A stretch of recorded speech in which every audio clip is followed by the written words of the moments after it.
एक नगर में एक सेठ रहता था।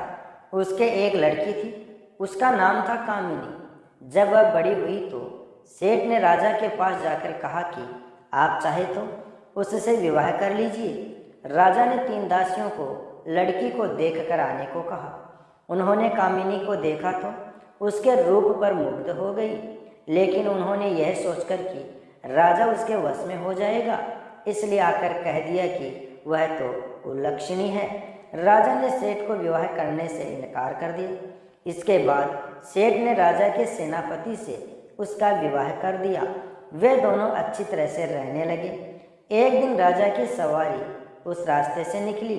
उस समय कामिनी छत पर खड़ी थी। राजा की उस पर निगाह पड़ी तो वह उस पर मोहित हो गया। उसने पता लगाया, मालूम हुआ कि वह सेठ की लड़की है। राजा ने सोचा कि हो न हो जिन दासियों को मैंने देखने भेजा था उन्होंने छल किया है।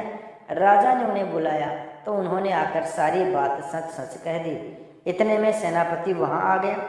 उसे राजा की बेचैनी मालूम हुई। उसने कहा, स्वामी, कामिनी को आप ले लीजिए। राजा ने गुस्सा होकर कहा, क्या मैं अधर्मी हूँ जो पराई स्त्री को ले लूँ? राजा को इतनी व्याकुलता हुई कि वह कुछ दिन में मर गया। सेनापति ने अपने गुरु को सब हाल सुनाकर पूछा कि अब मैं क्या करूं?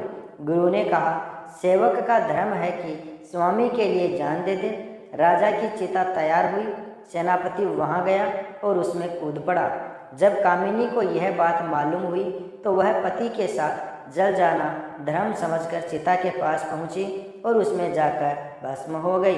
इतना कहकर बेताल ने पूछा, राजन, बताओ सेनापति और राजा में कौन अधिक साहसी था?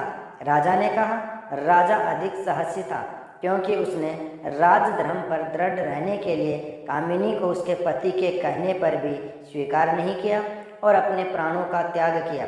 सेनापति कुलीन सेवक था। अपने स्वामी की भलाई में उसका प्राण देना अचरज की बात नहीं। असली काम तो राजा ने किया कि प्राण छोड़ दिए पर राजधर्म नहीं छोड़ा।